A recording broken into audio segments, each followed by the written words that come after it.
Hey, bonjour tout le monde, j'espère que vous allez bien, bienvenue dans une nouvelle vidéo où on va s'intéresser à un petit sujet et notamment à un thread de tweets. Donc je suis pas un gros fan de Twitter, mais je vais peut-être relancer mon compte Twitter juste pour que vous puissiez, pour ceux qui le souhaitent, s'abonner via Twitter et suivre le fil via Twitter, mais j'y serai pas présent plus que ça, juste la diffusion des vidéos. Alors, commençons par le déroulé de ce thread. Donc c'est un thread de Christophe Casalegno, donc pour lequel j'apprécie beaucoup la chaîne, j'apprécie aussi beaucoup la personne. Vous pouvez retrouver sa chaîne YouTube ici, donc Christophe Casalegno, sur des sujets système et autres, etc., cybersécurité. N'hésitez pas à le suivre, à s'abonner, à regarder un petit peu ses vidéos. Il y a beaucoup de choses intéressantes avec du très bon niveau et une grande clarté dans ce qui est expliqué. Alors, on va reprendre ce thread qui est à propos du DevOps, et ça rejoint pas mal, en fait, quelque chose, l'évolution de ma pensée par rapport à comment évolue on va dire le mouvement, pas forcément le mouvement, mais la définition du DevOps. On va dire le mouvement, il y a une chose, et puis dans les faits, dans ce qui se passe, et dans sa traduction, on va dire, il se passe pas mal d'autres choses. On va évoquer peut-être les raisons, en tout cas c'est mon avis, ça reste que mon avis, et voilà, chacun son avis, Christophe a le sien également, et bon voilà, c'est sur plusieurs sujets, je trouve que Christophe, on a déjà échangé, soit sur des sujets sur lesquels on n'était pas forcément d'accord, sur lesquels on était d'accord, mais en tout cas on a toujours, voilà, j'ai toujours trouvé ces approches assez intéressantes. Alors, dans le premier élément, donc premier thread, premier tweet, donc j'ai commencé à voir apparaître les premiers courants DevOps il y a des années, principalement en interne dans des grands groupes, et je l'ai vu comme une fabuleuse opportunité. Et effectivement, c'est une fabuleuse opportunité pour les grands groupes. Je trouve également les différentes actions, ce que nous dit Christophe, que je voyais mettre en place, porter un espoir, l'espoir pour chaque métier de la tech, qu'il soit administrateur système, réseau, technicien, architecte, DBA, dev, etc., de s'améliorer et d'étendre ses compétences. C'est-à-dire qu'on en revient sur l'origine et les fondements même du DevOps, c'est-à-dire ne pas s'imposer de limites, de silotage, et faire en sorte que les gens qui sont sur un domaine attitré puissent aller regarder et communiquer facilement, capter de l'information, se former, voire même pratiquer peut-être le métier qui est à côté pour pouvoir améliorer la fluidité et avoir une meilleure compréhension des besoins de l'autre, que ce soit le sysadmin, le dev par exemple, avec ce fameux mur au milieu. Donc ça effectivement c'est le fondement même de la philosophie DevOps, et effectivement dans les grands groupes on peut penser que ça peut apporter une certaine fluidité dans les déploiements, etc. Donc ça c'est une chose, on va dire, c'est un fondement. Dans la pratique, il s'avère que c'est pas tout à fait le cheminement qui est pris, quoi. Donc on va continuer un petit peu le thread. Aujourd'hui, je viens de suivre 3 petits modules de formation DevOps dans différents domaines, de 3 auteurs différents, comme je le fais régulièrement dans différents domaines, etc. Donc là, c'est une approche de Christophe qui est aussi très intéressante, c'est qu'au lieu de se former via un seul biais une seule voie de formation, il va prendre plusieurs formateurs différents. Et ça, alors j'en reviendrai sur une autre vidéo. Je trouve que ce qui est intéressant, c'est que même si on a un domaine qu'on connaît éventuellement, toujours écouter les autres, et écouter les autres. Pourquoi ? Parce que même si les gens ne connaissent peut-être même moins bien que vous le sujet, ce qui va se passer, c'est que vous allez apprendre des choses, parce que les gens vont vous expliquer les choses différemment. Peut-être que vous allez revoir les gens et leur expliquer 2-3 choses, mais ça va vous permettre d'avoir et d'imager les choses de manière différente, puisque chacun a son approche, et c'est ce qui fait aussi la richesse du fonctionnement en communauté, on va dire. Alors l'espoir s'est envolé, on reprend le thread, l'objectif pratique non avoué était clairement dans chaque cas de fournir un niveau d'abstraction suffisant pour transformer des sysadmins en pupitreurs YAML, ignards des systèmes, du réseau, ainsi que des services qu'ils devaient gérer. Effectivement, c'est le courant à l'heure actuelle. Alors pour moi, j'en suis même au stade de me dire, en fait, on est sur une séparation des métiers, hein. On est sur des métiers qui, à mon sens, arrivent à des choses assez différentes. Alors, si on devait résumer, on va dire, on va avoir une approche un peu cloudmatique, on va dire, qui va être une approche effectivement très descriptive des choses et beaucoup moins, comment on va dire, ancrée au système, à l'essence des choses, et vraiment, on va utiliser des outils, on va faire du SaaS quelque part, avec peut-être même, bien sûr, c'est pas peut-être même, c'est dans tous les cas, l'utilisation d'outils comme Terraform qui permettent d'être très descriptifs, mais ça reste une utilisation, et je dirais même, si on devait voir dans un second coup, alors j'en ai déjà parlé avec plusieurs personnes, c'est que pour moi la filière cloud, elle a un point direct in fine, c'est-à-dire il faut pas reposer, quand on est individuellement, si on travaille dans ce domaine-là, il faut pas reposer essentiellement là-dessus. Pourquoi, me semble-t-il, pourquoi? Parce que tout simplement, tout ce que fait l'humain sous forme de manière descriptive, en matière d'architecture, etc., même si on me dira, et à juste titre, on me dira que chaque architecture est différente, etc., il n'en demeure pas moins que je pense que les grands cloud providers, dans leur capacité à évoluer, à anticiper les besoins et à amener surtout les business là où ils veulent les amener, c'est ce qui se passe, je pense que ce qui est fait par les humains à l'heure actuelle en matière de description d'infrastructures as code, etc., demain ça sera fait par des machines, tout simplement. Je veux dire, pour moi, il y a des choses qui sont relativement trivial. Je veux dire, si on crée un VPC, par exemple, ou autre chose, si on le crée d'une manière, forcément il y a X milliers, voire plutôt dizaines de milliers de personnes, ou dizaines de millions même d'entreprises qui vont faire exactement la même chose, exactement à peu de choses près, quoi. Donc du coup, il en vient très vite le fait de se dire à un moment donné, moi, si j'étais en tout cas alors on dit plus les GAFAM, les MAMAM, ce qui se passe, c'est que je ferai une étude très fine des modes d'utilisation avec un petit peu d'IA éventuellement, etc., de la statistique, etc. Et j'en tirerai des profils, et ces profils-là, je les servirai ensuite derrière, tout simplement aux clients en disant, voilà, vous voulez monter un site de e-commerce, clique là et t'as tout ce qu'il faut, et je suis capable de t'en servir avec des petites variantes en fonction de ce que tu souhaites, etc. On n'est déjà pas très loin de ça, mais voilà, le degré ultime sera ça. Et derrière, le métier va encore évoluer, il faut pas, je pense pas qu'on s'arrêtera là dans la partie cloud. Donc finalement, quand on est sur des infra mixtes, moi c'est mon cas, en tout cas je trouve ça assez intéressant parce qu'on en reste collé quand même au système et aux choses où on ne va pas enlever l'humain tout de suite dans ce domaine-là, même si au niveau du cloud, il y a des humains derrière qui vont gérer les systèmes, etc. Mais voilà, c'est quelque chose, en tout cas, que je pense. Donc on va poursuivre en déléguant leurs précédentes fonctions à un cloud provider, Kubernetes, Docker et d'autres, afin que les développeurs n'en aient plus rien à foutre du système et écrivent du code, mais qui mécaniquement se moque de ces aspects. Alors ça revient vraiment tout à fait à ce que j'ai pu voir par le passé en tout cas, c'est-à-dire des gens qu'on qualifie effectivement de DevOps, qui arrivent comme ça dans une société, et puis voilà, c'est le DevOps, donc du coup on va pas remettre en cause non plus ce qu'il fait, et donc on installe, plutôt que d'installer les choses avec système D classiquement, et puis apt, système D, etc., avec des choses classiques, non, tout est installé sous forme de Docker, tout le temps, tout à l'extrême, bien plus que ce qu'il ne faut, et sans non plus, sans factorisation, sans une approche avec du recul. Est-ce que le degré par rapport à ce qu'on a besoin est suffisamment important ou pas? On voit ça aussi dans le DevSecOps ou dans les aspects de cybersécurité. Il y a des gens, le but, c'est de vendre du produit. C'est ça, c'est-à-dire dans ces domaines-là, Kubernetes en est alors le meilleur exemple, le meilleur emblème. Si on avait voulu attirer les gens vers le cloud, tout en leur laissant penser qu'on leur fournit un outil gratuit, Kubernetes en est un des meilleurs exemples, c'est-à-dire on fournit à la communauté quelque chose, et comme le pas technique est pas évident pour toutes les sociétés. Alors certaines le font très bien, etc. On peut le gérer on-prem, etc. Moi j'en fais tous les jours.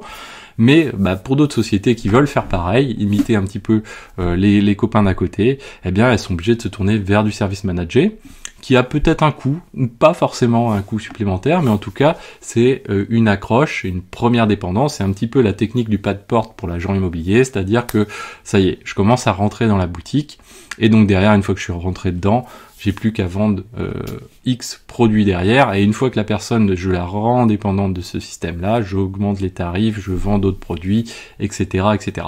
C'est un modèle qu'on retrouve, c'est pas, l'informatique est une, comme je disais, un secteur très très jeune, hein. Alors on m'a repris quand j'ai dit ça une fois. Non, l'informatique est un secteur très très jeune. C'est cette approche-là, on l'a vu dans d'autres secteurs d'activité, que ce soit de l'agriculture, l'industrie, etc., le textile, tout ce que vous voulez.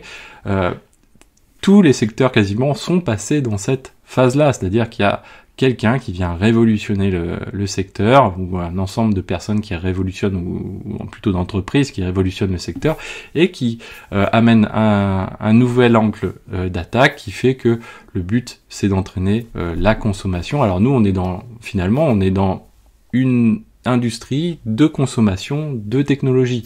Le bras armé en étant et ça c'est pas négatif, hein, mais en étant la CNCF, je pense, et la CNCF fournit, alimente tout ça, et c'est magnifique. Alors après on retrouve en plus des approches très très intéressantes proche de la gamification, en tout cas, où on va trouver des influenceurs, peut-être que j'en fais pas partie, hein, à vous de me le dire, mais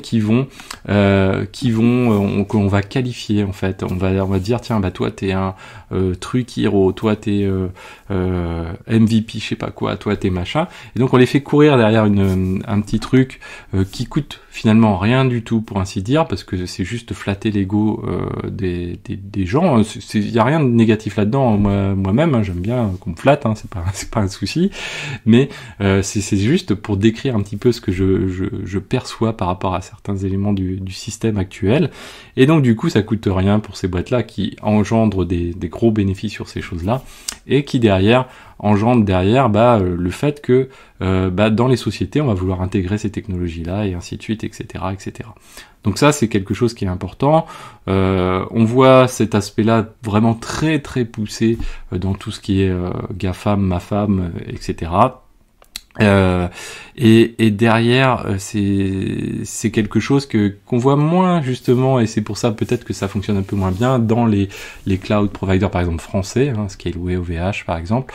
On retrouve moins cette approche-là, en tout cas vraiment l'approche est beaucoup moins poussée comme le savent le faire les Américains, hein, finalement, et donc du coup c'est un petit peu moins facile. La clé d'entrée de la formation par exemple, etc., on le retrouve pas. Un autre élément qui est emblématique, je trouve, alors après voilà, on digresse un petit peu, mais voilà, ce sera la dernière petite parenthèse sur cet aspect-là. Le dernier élément, le truc qui est le plus intéressant, si vous prenez du recul, si vous l'avez pas déjà fait, sur LinkedIn par exemple, donc j'ai vraiment beaucoup d'abonnés, etc. Je vois le fil LinkedIn et on voit les certifications qui se démultiplient, etc. Et c'est génial, c'est génial. Non, c'est pas forcément génial, mais ce qui est marrant en fait, c'est que ça fait un coup de pub énorme, parce que tout le monde, au début, quelques personnes vont être certifiées, mais plus il y a des gens qui sont certifiés, c'est comme le baccalauréat, hein, plus si on a 100% des gens qui sont certifiés, c'est pas un problème. Ce qui compte, c'est que la certification, en fait, les gens vont payer pour l'avoir déjà d'une part, donc ça fait tourner le business, et en même temps, les gens vont la partager, vont faire savoir qu'ils la font, donc du coup, bien sûr, ça incite d'autres personnes à être certifiées, mais en même temps, surtout ce que ça fait, c'est que ça vend la technologie. Et ça, c'est quelque chose qui est très très ingénieux commercialement, hein, pas bien sûr forcément informatique, mais en tout cas, c'est ingénieux, et on le voit maintenant, ça se déroule dans la plupart des grosses technologies, ça se déroule. C'est-à-dire qu'une boîte qui lance une nouvelle techno, et elle va lancer sa certification, elle va lancer son petit circuit de formation, où elle va déléguer à des organismes de formation bien connus, et puis c'est parti. Et derrière, c'est ce qui est génial, c'est que les gens vont payer, mais en même temps que de payer, ils vont servir la cause, cette cause-là. Donc voilà. Donc ça, c'est une autre parenthèse, bien sûr. Alors, on en revient au thread. Hein. Je sais, ou tout du moins je l'espère, que ceci ne représente pas l'ensemble de cet écosystème, mais il en représente quand même une, entre parenthèses, trop grande partie. Le premier sentiment qui me vient est un dégoût profond et grave. Effectivement, alors ça c'est quelque chose qui peut être... Moi ça fait, allez, 4-5 ans que je suis assez fan du DevOps, en tout cas, du mouvement qu'on va dire, et de l'apport par rapport l'approche par rapport aux technologies, en tout cas le fait que on puisse faire tout un chacun, toucher un petit peu à tout. Maintenant, avec le recul et l'avancée du DevOps, on va dire, qu'il y a eu, et au-delà du DevOps, c'est, on va dire, le mimétisme qui se reproduit. On va prendre le DevOps. Qu'est-ce qui se passe? Bah, ça a été le fourre-tout, quoi, finalement. Ça a été un moyen de surenchérir au niveau des salaires, du recrutement, etc. De mettre un sticker sur quelque chose qu'on ne sait pas trop définir, c'est-à-dire quand il y a un poste qui fait un peu de tout, etc., et qu'on a besoin de quelqu'un qui fait un peu de tout, on met DevOps. Ça a été le premier cas de figure. Le DevOps, maintenant, est un petit peu passé de mode. Je sais pas si vous l'avez remarqué. Donc maintenant, on va passer au SRE. Donc voilà, on va mettre des SRE partout, et on va réappliquer la même chose.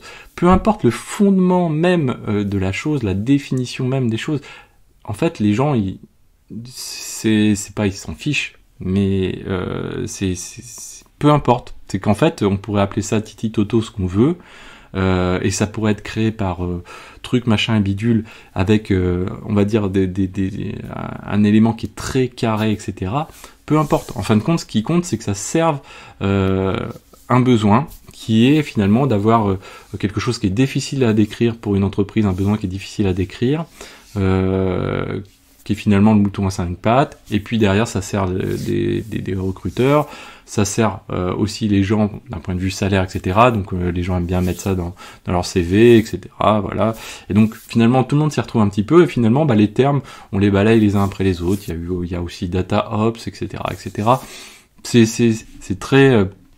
Personnellement, voilà, donc moi, ce qui fait qu'à l'heure actuelle, en fait, par rapport à cette approche-là, que ce soit DevOps, SRE ou n'importe quoi, moi, on peut me proposer n'importe quoi comme terme derrière un poste, je m'en fiche complètement. Moi, ce qui compte, c'est le contenu. Ce qu'on va me demander de faire, est-ce que ça me plaît ou pas, est-ce que c'est les technos qui m'intéressent, est-ce que alors je ne recherche pas, hein, je vous le dis tout de suite, mais voilà, c'est quelque chose qui est très très important pour moi, c'est de ne plus avoir une connotation sur ça, parce que demain ce sera un autre nom, et après-demain un autre nom, et après-demain un autre nom. Les métiers, si vous regardez bien, n'ont pas tant évolué que ça. Pourquoi? Parce que finalement, si je regarde par exemple des gens qui découvrent à l'heure actuelle le GitOps. Alors le GitOps c'est génial, c'est la grande magie. Pour moi c'est un petit peu le nuage de fumée, parce qu'en fait quand on a connu il y a bientôt presque 10 ans maintenant l'utilisation de Puppet, avec un dépôt Git qui est source de vérité, des agents qui synchronisent, etc. Ça, c'était il y a 10 ans. Hein. Et encore, ça existait dans d'autres entreprises bien avant. Hein. Honnêtement, je vois pas quoi ouais, c'est du GitOps. Et là, on a l'impression, en fait, les gens, quand ils en parlent à l'heure actuelle, parce qu'ils sont peut-être un petit peu plus novices dans le domaine, je ne sais pas, bah, c'est comme si c'était un truc tout nouveau. On va apprendre, on va changer complètement les pratiques, etc. Alors que finalement, pas du tout, ça existait déjà, bien avant, dans d'autres entreprises, etc.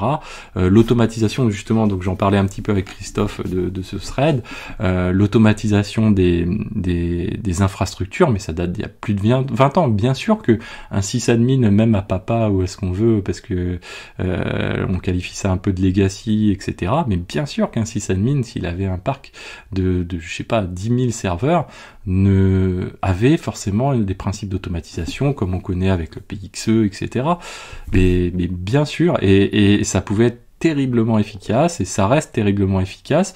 Maintenant, on a des outils qui viennent se rajouter des couches logiques qui permettent d'aller parfois un peu plus loin, mais qui des fois font pas forcément beaucoup plus que ce qu'il y avait, sauf que finalement, bah voilà, ça vient un petit peu dans la mouvance, et ça permet de faire aussi revenir les gens dans quelque chose qui est plus mercantile parfois, quoi. Voilà, on va le dire un petit peu sèchement. Donc non, ce n'est pas on reprend le thread, ce n'est pas une évolution, sauf à considérer qu'écrire une page dans un langage de description qui se contenterait de faire le boulot, au lieu d'avoir à le programmer dans des langages tels que C, l'assembleur, le Rust, le Python, le PHP et d'autres, soit une évolution. Effectivement, ça c'est quelque chose qui est intéressant, c'est que l'automatisation finalement, voilà, on peut le refaire par un langage, etc. On n'est pas obligé d'être sur quelque chose qui est descriptif, etc. Mais voilà, c'est une évolution, puisque là on le fait de manière descriptive, effectivement. Ce qui est intéressant, moi je trouve que c'est un côté positif, c'est-à-dire que c'est quand même une forme d'homogénéisation des pratiques. Alors d'ailleurs cette homogénéisation, il vient aussi, ce que je vous disais tout à l'heure, c'est-à-dire que remplacement par de la machine, etc. assez facilement. Voilà. Qu'on soit bien clair, comme dit Christophe, je ne reproche pas à ces systèmes d'exister, bien au contraire, tout comme je trouve très bien que des frameworks ou du no-code permettent à des gens de faire des choses par eux-mêmes qu'ils ne pouvaient pas faire avant. Effectivement, ça c'est un accès, finalement, le cloud, etc., on le voit tout de suite, hein, c'est un accès facile à un bloc de technologie que l'on ne pouvait pas faire aussi facilement avant sans passer un cap en termes de compétences, etc. Donc ça change vraiment une approche. Donc là on rentre dans, pour moi voilà, le DevOps, je l'ai déjà expliqué à plusieurs reprises. Le DevOps, pour moi, c'est l'entrée dans l'ère industrielle de l'informatique, c'est-à-dire l'ère industrielle à différents angles de vue, notamment dans l'angle où avant c'était l'apanage, on va dire, de personnes à fort niveau de technicité, gestion de choses complexes, etc., des systèmes. Maintenant, le but, bien sûr, si on veut avoir beaucoup plus de viviers capables de gérer ces choses-là, il a fallu les mettre à la portée de plus de monde. C'est aussi l'objectif un petit peu de ma chaîne, hein, quand même, quelque part. Et ça, je trouve qu'il y a un côté pas si mauvais que ça, hein, finalement, comme le dit Christophe, hein, ça permet effectivement de trouver une solution, hein, finalement, et de permettre aux gens d'accéder aux choses. Mais voilà.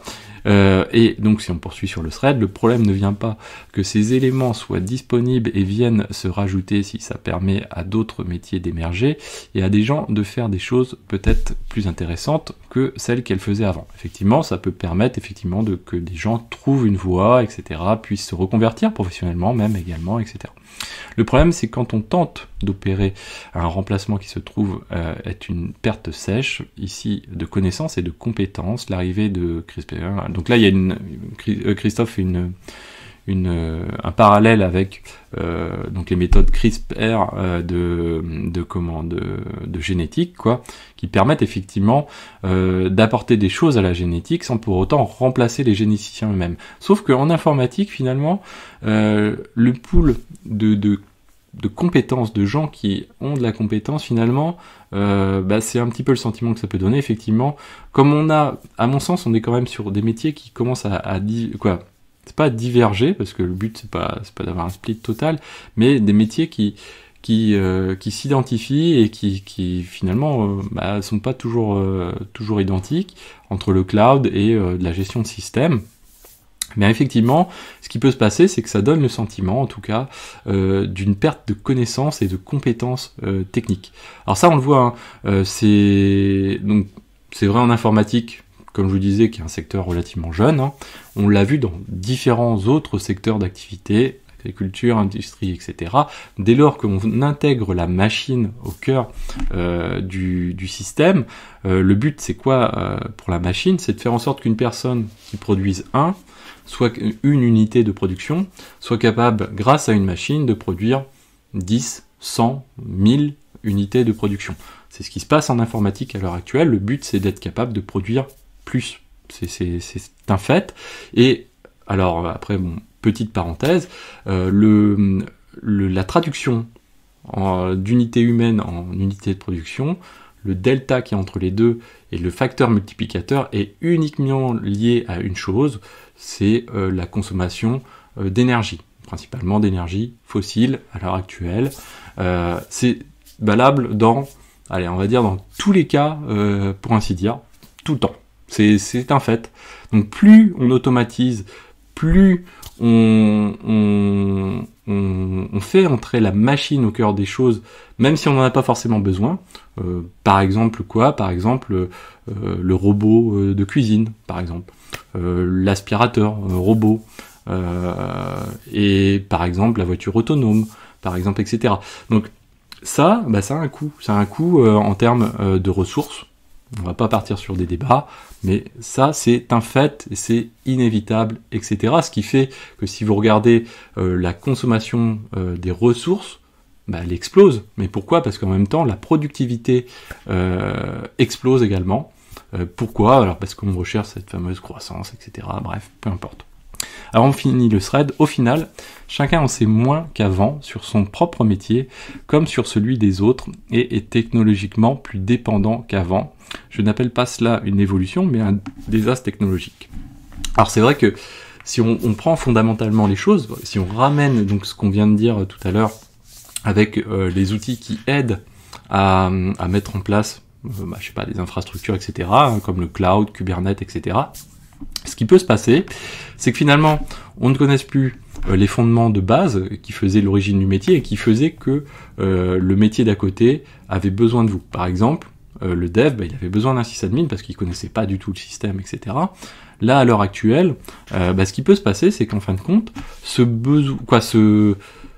lien n'est plus le même. On change le fondement même du lien et on fait en sorte que finalement, la compétence qui faisait de l'importance vers laquelle on venait se tourner vers vous va plus être la même. C'est pas qu'elle n'existe plus, elle peut être potentiellement différente, voire peut-être moins importante, mais technologiquement, effectivement, là je rejoins un petit peu Christophe, c'est que on va se retrouver avec une perte sèche sur cet élément-là, et on va se retrouver avec des choses qui, dans certains cas de figure, peuvent être bénéfiques, quand effectivement c'est bien mis en place, etc. Mais dans d'autres cas de figure, relativement négatifs. Donc ça, c'est pas évident, et en fait c'est un vrai sujet, ce que soulève Christophe. J'ai pas la réponse infuse par rapport à tout ça, etc. Mais voilà, c'est quelque chose qui est important. Quand on voit, par exemple, moi ce qui me choque, alors c'est d'un point de vue mercantile, on va dire, ça me choque pas du tout, quoi. Mais ce qui est intéressant, c'est de voir, par exemple, les SS2I. Du jour au lendemain, on prend le pool, on va dire, de personnes qui sont dans une SS2I. Du jour au lendemain, à une époque, il y avait que des sysadmins, par exemple. Du jour au lendemain, ils sont tous, tout le monde est DevOps. Puis du jour au lendemain, tout le monde est SRE, quoi. Et ça, c'est quoi? C'est juste économique. Derrière, les gens ne sont pas pour autant reconvertis forcément pour autant, puisqu'il y a des process derrière pour se reconvertir. Et il faut pratiquer dans ces modes-là pour pouvoir se reconvertir.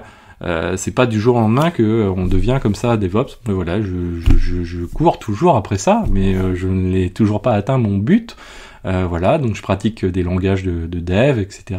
Mais parce que voilà, j'ai besoin de garder ce lien-là. Néanmoins, je sais poser ma limite, c'est-à-dire que développer, je ne serai jamais développeur, parce que sinon, ça me ferait perdre ma connaissance système, etc. Donc voilà, ça c'est un débat. Dites-moi ce que vous en pensez. Dites-moi ce que vous pensez de ce thread de Christophe, qui est vraiment très très intéressant. Je trouve que ça lève un bon débat, et en plus, un débat d'autant plus intéressant que Christophe est encore plus passionné que moi de technologie. C'est-à-dire que lui, il adore ça, il en mange, etc. Il est passionné de ça. Et de voir quelqu'un qui raisonne et qui a une connaissance depuis des années de ce secteur et qui, en plus, est chef d'entreprise, etc., dans ce domaine-là, qui lève ce débat-là, je trouve ça très intéressant et plutôt sain par rapport à ces choses-là. Et effectivement, on le voit aussi lors d'entretiens, etc., c'est que les gens ne connaissent plus trop les fondamentaux, quoi. Et on se demande même des fois, est-ce que dans les écoles, ces pratiques des fondamentaux, finalement, de quelle manière on transmet ces choses-là aux jeunes qui vont rentrer dans le domaine. Et en fait, à vouloir trop coller avec un modèle, finalement, est-ce qu'on fait pas une erreur par rapport à ça? Voilà, c'est un débat qui est lancé, allez-y, faites-vous plaisir. Mais voilà, je tenais à échanger un petit peu avec vous sur voilà, un petit peu ces éléments-là. Pour moi, c'est encore un petit peu touffu, vous voyez, je vous ai pas encore fait de schéma clair de ma pensée par rapport à tout ça. Mais voilà, il y a des petites choses qui en ressortent et qui soulèvent le débat, voilà. Donc n'hésitez pas à vous abonner pour ne pas manquer les prochaines vidéos, commentez cette vidéo, allez-y, faites-vous plaisir, vous pouvez m'allumer autant que vous voulez si vous le souhaitez, si vous rejoignez, aussi également, si vous rejoignez un peu certaines idées, etc., n'hésitez pas, commentez, mettez des arguments, etc., faites vivre un petit peu ce thread en même temps, et voilà, et je crois que Christophe, donc vous pouvez s'abonner abonnez-vous à sa chaîne, ou en tout cas suivez-la, parce que je crois que Christophe va faire une vidéo par rapport à ce thread-là, en tout cas. Donc voilà, et puis à la fin, voilà, je tenais à remercier Christophe qui me cite également, et qui cite également les compagnons du DevOps. Voilà, donc je tenais à le remercier, mais là c'est vraiment pour le fond hein, que j'en parle, sinon je n'en parlerai pas du tout. Voilà, donc je vous dis à très bientôt, ciao.